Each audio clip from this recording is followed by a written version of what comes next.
jërë nga jëf mbokku téléspectateur Tassar TV ni ñu ko doon baaxul def at mu ne def le tour des autorités de Kolda seet si leen waxtaan ak ñoom ci li nga xamante ni dafa jëm ci jëflante ak askan bi waaye itam mu jëm ci li nga xamante ne moo jëm ci le plan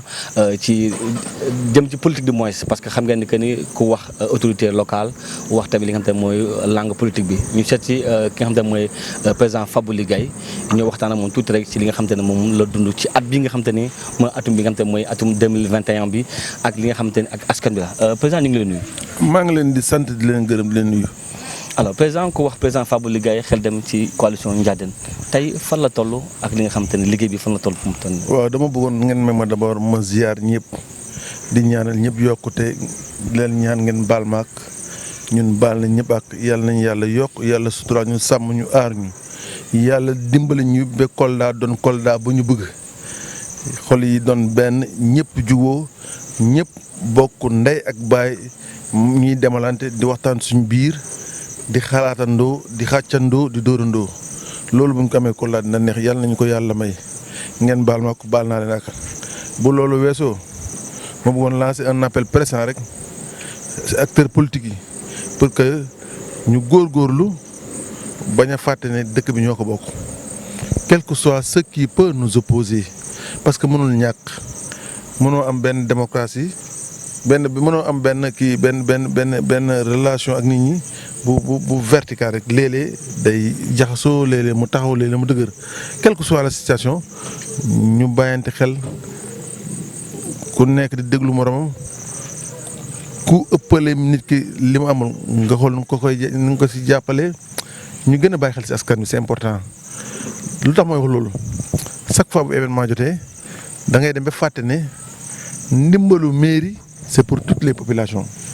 dañu bàyyi xel ci loolu bu ñu fàtte ne loolu dañ leen ko dénk te ñu ñëpp a ko bokk bu ñuy dimbali nañ dimbali askan bi yëpp dooleel askan bi yëpp surtout néew doole yi mais bu dee dëkk ñii dañuy nekk au pouvoir ñi nekk opposition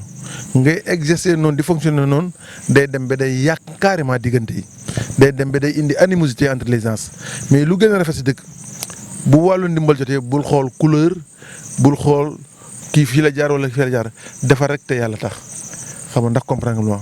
nañuy jàppale askan bi te yàlla tax di jàppale ñu bokk au pouvoir ñu bokk à l'opposition sur le plan local bàyyi xel surtout si néew doole yi parce que tabaski bii wax dëgg yàlla métti na tabaski bii population bi sonn nañ billaahi wallaahi xoolal xar yi ni ñu koy jaayee tey ay béy 150 000 francs loolu mosuma ko dégg dans ma vie day ay affaires yoo xamante ne dafa doy waar ci dëkk bi c'est des questions qui doivent nous intéresser davantage qui nous interpellent il faut que ñu organiser wu xool toutes ces questions lañ koy jëlee en charge en tout cas maa ngi baalu ñëpp ak di baal ñëpp ak di demander ñi ñu fi jiital ñu fal ñu nekk suñu kanam ñu war ñoo liggéeyal di leen demander ñu bàyyi xel ci wàllu njur boobu par exemple tabaski bu jotee xar yeeg béy yi ñu fexe ba affaire bi accessible aux populations bu loolu weesoo aussi ñu fexe aussi ñoom lu ñuy maye ñu koy may kii bokk au pouvoir kii bokk à l'opposition ñu koy defal ñëpp parce que dëkk bi ñoo ko bokk te dëkk bi ñun ñoo leen fal en vérité même si on était candidat mais ñun ñoo leen fal voilà. alors tey ñu xam ni que. léegi nga ne ma Ndiadène. Ndiadène li ma mën a wax dëgg yàlla c'est une marche vers les populations jamais dans l'histoire politique de Kolda bu fekkente ne dañuy waxante dëgg rek. te yàlla rek tax ñu wax il faut que ñu reconnaître que jamais dans l'histoire de politique Kolda une coalition ou une dynamique politique n'a été aussi engagée en direction des populations tooguñu taxuñu Kolda amul quartier bu ñu deful dugg nañ ci gox-goxaan yi waxtaan nañoo ak askan bi dem nañ marché dem nañ gare routière dem nañ dans toutes les universités du Sénégal waxtaan nañoo ak population yi ñu ngi ñuy déglu dégg nañ li ñu bëgg dégg nañ lu leen métti dégg nañ li ñu bañ te incha allah toutes ces questions là dans le cadre de l'élaboration de notre vision pour Kolda dinañ organiser wu pour que toutes ces questions là feeñ parce que nit ki boo ko servir il faut nga xam ko booy servir nit ñi il faut nga am taxawaay buy wane ne kii de buñ ko falee dina jàppale askan bi dinañ leen dimbale. Ndiadène bu mu defee marche vers les populations je dois avouer que ça a été une marche certes difficile mais avec beaucoup de rentabilité parce que comme je l'ai dit tout ce que nous avons rencontré ba fii mosuñu def ak politique ak ñun ay nit ñu bees lañ ñu jóg yokk ci ñun parce que pour ñoom il adhère à Ndiadène bu loolu weesoo lancé nañ une marche vers les collectivités territoriales mooy vers les mairies et les conseils départementaux si marche boobu lañ nekk. yéen a may dégg première marche bi rencontré nañ menuisier maçon forgeron ouvrier paysan couturier boulanger rencontré nañ ñëpp amul ku ñu rencontré wul. moo tax keroog dama lancé naa un appel nee naa Kolda képp ku bëgg dara yaakaar ñu si woo ñu nga ne ñu ñun de dañu bëgg nga jàppale ñu si lii ñu def ko xam nga ndax xam nga lu wax ak kii mënta doon muy yéen ñi yore rajo yi footballeur bi basketteur bi handballeur bi paysan bi forgeron bi képp ku ñu yaakaar si dara ñun ñu mobiliser suñu personnel suñu logistique suñu moyen jàppale la te yàlla rek tax parce que aussi ñun Kolda ñoo ko bokk de xaaruñu falu pour def ko. dañ jàpp ne lu ñu war la bu ñu ko mënuloon ñu ne mënuñ ko mais comme que mën nañ ko nañ jàppale askan te yàlla rek tax. alors lan moo tax ngeen adopté démarche bi nga xam te ne moom mooy démarche diisoo parce que dama comprendre mooy ci démarche Ndiadène bi dama gis chaque fois que ne diisoo la waxtaan askan wi xool la faisabilité lan moo war a adopté démarche. arrêté wuñ ko au contraire nous sommes foncièrement dans ça parce que Ndiadène il faut nga xam ne dafa am la face visible ak ce qu'on ne voit pas. Ce qu'on ne voit pas est plus important, billahi wallahi yàlla tax est plus important que ce qu'on voit. Il y a énormément de leaders de Kolda qui sont dans Ndiadène. On le planifie dans le temps. Chaque fois que l'opportunité de le dire se présente, quelqu'un va se lever pour dire je suis désormais avec le Ndiadène. Xam nga ndax comprendre nous avons rompu avec les anciennes tendances qui consistent à aller chercher de vieux politiciens qui ne te rapportent absolument rien. Nous comptons sur des jeunes résolument ñu yeewu quoi ñu bëgg dëkk bi ñu xam dëkk bi ñu bëgg a servir dëkk bi ñooñu lañ soxla. Nous comptons sur des années aussi qui véritablement ont fait leur preuve sur le plan national comme sur le plan local. Tout ce monde-là viendra avec nous. Dans les jours à venir, tu verras des gens déclarer officiellement qu'à partir de cette date ils sont au Ndiadène. Donc démarche boobu damay jàppal ne rek Ndiadène mënatul nekk affaire Mamboy mënul nekk groupe Mamboy bii mënul nekk élément fable yi c'est bien au-delà de ce monde-là. Ndiadène transcende ce groupe-là. Ndiadène c'est des esprits en tout cas qui sont engagés que pour le développement de Kolda. Ndiadène wutuñ fa xaalis wutuñ fa yére bu rafet. Servir Kolda moo ñu tax a jóg damay joxe benn exemple rek quand il s'est agi d'acheter le bus pour les sportifs de Kolda dama bëgg ñu bañ a ñàkk loolu fulla lu am solo la un bus coûte 30 millions bu ñëwee ba fii nga yokk si dédouanement nga jënd assurance jënd léegi lii kon 35 millions ou plus loolu normalement mairie moo ko mën wala conseil départemental mais ñun ñoo koy def parce que nous pensons que nous le devons au Kolda. dama koy faral di ne man de Kolda defal na ma lépp chaque seconde bu may noyyi je veux rétribuer en tout cas je veux m'inscrire dans le sens de redorer le blason de Kolda de servir Kolda davantage. peut-être Kolda maa tout donné xam nga ni boo nee maa tout donné est-ce que am na ay oto yu rafet am na ay kër yu rafet maa ngi sant yàlla man Kolda moo ma préparé moo ma formé moo ma forgé moo ma def li ma doon moo ma jàng li ma mën je dois tout rendre à Kolda billahi wallahi bu may élève je suis président ba heure bii président conseil régional de la jeunesse président de l'ORCAV loolu amul kenn ko am man Kolda maa tout donné je dois me battre aussi pour rétribuer tout à Kolda xam nga dëgg Mamboy Diaw je le dis souvent Mamboy kenn la Mamboy defal na ma nii taxaw ne defal na ma lii Mamboy buy defal nit billahi wallahi du toog publiquement naan kaay ma defal la lii je le dis en toute sincérité c'est un homme que je connais parfaitement bien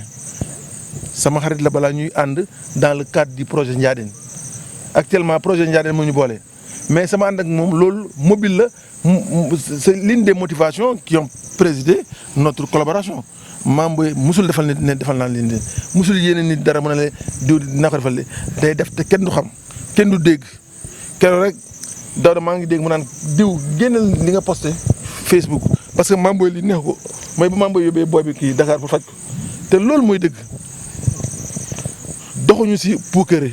doxuñu si wane mais damay waat si yàlla ne Kolda gii bu fi nit defee 1 def nañ fi 20 ak ki munta doon nag xëccoo ñoo kenn amuñu fi morom si wàllu politique sama gars yi dañuy nabal di def show di yëkkati poussière dama ne ñun on est dans les maisons de Kolda même dans ta maison on est dans les maisons de Kolda les populations de Kolda dama jàpp ne ay nit ñu baax lañ defuñu dina jàpp lañ dañ ñu koy rendre parce que ñu leen di servir gisuma kenn kuy servir noonu am na activisme nag activisme mooy nga yeew rek di yuux di dóor wax ko Facebook loolu liggéey de ku defar yoonu du ma subi loolu rek indicateur bu valable la pour ñu ànd ak ñun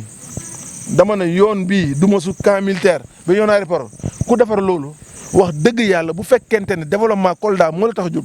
Kolda nga bëgg Kolda nga gëm war ngaa ne ñii ay jàmbaar lañ dofuñu dina jàppale tey boo demee université Anta Diop l'essentiel des jeunes qui travaillent là-bas suñu ay éléments ñoo leen fa yóbbu billahi wallahi man nag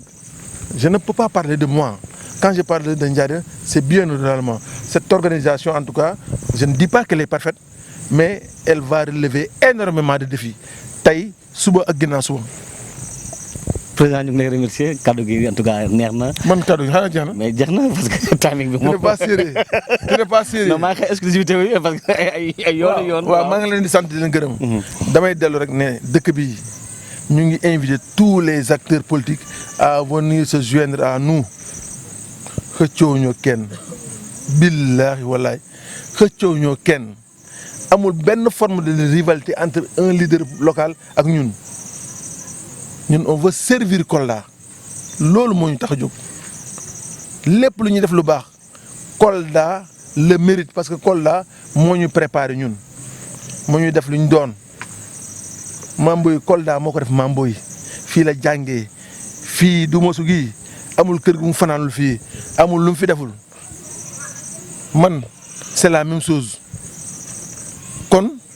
bu yàlla dimbalee Ndiarène ba ñu am si biir groupe bi beneen leader bu am yenn possibilités yi li muy defal Kolda il le fait par devoir parce que il doit ça à Kolda kon na ngeen jàpp ne xeexuñu kenn xëccoo ñoo kenn xuloo ñoo kenn Kolda on veut servir Kolda on est opposé à personne de nous ne voulons que servir Kolda moo ñu tax a jóg tey moo ñu tax a jóg suba moo ñu tax a jóg ginnaaw ëllëg kon ñi xëccoog ñun nañ jàpp ne xëccoog ñun dama bëgg aussi inviter les populations à une coproduction mooy lan tey bu ñu nee nañ defar yoon bii ku mën a indi ciment nga indi ciment ku mën a indi xeer nga indi xeer xam nga ndax dégg nga lu wax da nga gis nit ne la man maa def lii man maa tax ñu def lii waat naa ko si rasulullah billahi wallahi kenn tax ñu dugg si caravane bu ñuy def caravane bu ñuy waxtaan si caravane je le parle sous le contrôle des étudiants là yaakaar ma ne ñoom heure ba ñuy waxtaan si caravane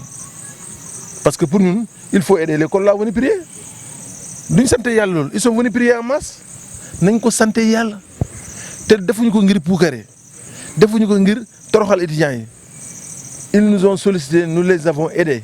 si c'était à refaire nous allons le faire na nga jàpp ne rek man de politicien la bu ma amee damay politique bu ma ñàkkee damay politique c'est important Mamboy jàpp naa ne ba mu commencé engagé wu en politique ba léegi mu ngi def kenn tulaay kattanam di jàppale askan bi et cela depuis 2012 da ngay jël nawetaan rek man j'étais président de l'ORCAV de Kolda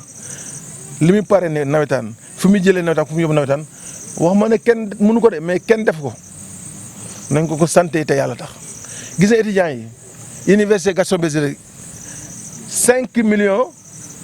balaa kii ASAPRO def kii na tudd seen 72 5 may na la 5 millions en dehors de seen 72 heures si jàppale nii rek kenn mënul loolu si kon il faut que Kolda ñuy góorgóorlu di delloo nit ki njukkal di ko gërëm ngir jëfam ju baax faut pas qu'on tue les héros amuñu droit di rey ñi ñu war a manifester Baba gis nga yow sur le plan médiatique même si je ne t'aime pas je dois dire que Baba il est excellent nañ ko encourager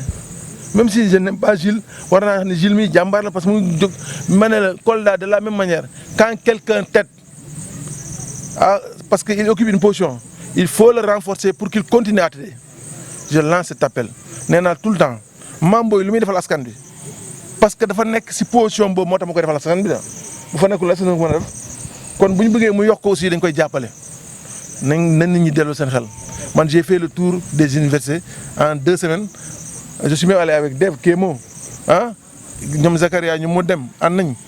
cela veut dire simplement que ñooñu muy jàppale dafa sentir ne ñooñu ils sont dans le besoin. Man quand j'étais président de la CEPROC billahi wallahi il est arrivé que nous ayons organisé un dîner débat nos journées culturelles le parrain m'a donné 150 000 francs te dama la wax kàlla de dañuy pare ma ne ma dîner bi ñaata la ma ne ko loo joxe ba ma jox ma 150 000 francs alors que fii pour parrainer il faut donner 1 500 000 2 300 000 2 500 000 kon nañ ko sant ñaanal ko mu am yokkute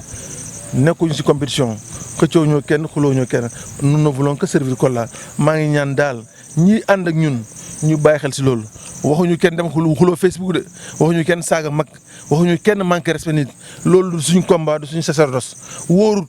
saagante wóorut Kolda on se connaît très bien dëkk bi man di niñ koy baara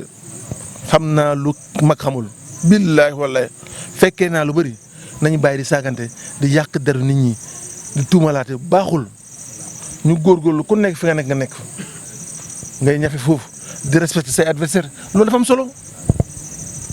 voilà man daal loolu laa am di wax di leen sant di leen gërëm di leen ñaanal déwénati yàlla nañu yàlla yokk maa ngi leen di ñaan baal ngeen baal ma ak baal naa leen ak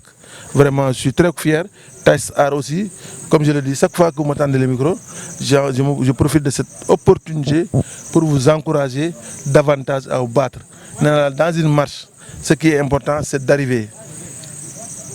waaw fi ngeen jógee démb ak tey du benn kon góorgóorlu leen chaque fois vous posez des pas en avant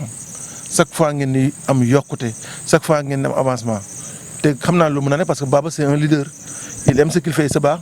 di leen demander yéen aussi ngeen jàpp si y a pas de sot métier waaw bu dee da ngay liggéey sax du ñu la fay li ngay capitaliser en termes de connaissance d'aptitude de compréhension dafa am solo ngeen góorgóorlu bu baax bàyyi xel si loolu lu ma leen wax tey bëgg nañ Taïs Art d'ici 3 ans mu doon ngandi maamu boîte bu nit ñi di liggéeyee parce que je vous annonce que nous on a une télévision de xam nga dañ leen koy jox wala dañ leen ko jox mais on a une télévision ngandi maam télévision nag te Kolda lañ koy installé. d'accord waaw merci beaucoup. d'accord gis ngeen na suñu ñëwee kër Fapal liggéey le temps yëpp tënk ko mais grave on comprend alors jox leen rendez-vous ci yeneen waxtaan parce que nee na la dëkk na la ko bi nga xamante ni njàng da ko fas yéene bëgg a def ci li nga xamante mooy at bi ñuy dégmal dañ ko topp moo gën a leer da wax na lu am solo ci biir njàng am na ñu bëgg ci bokk ñu bëgg war a prononcé par rapport ak mooy doxalin njàng kon dana ci topp ba nga xamante ni kenn ku ci ne ñu am ci lu ñu leer suñuy gët mbokk yi jërë ngeen jëf jox leen rendez-vous ci beneen numéro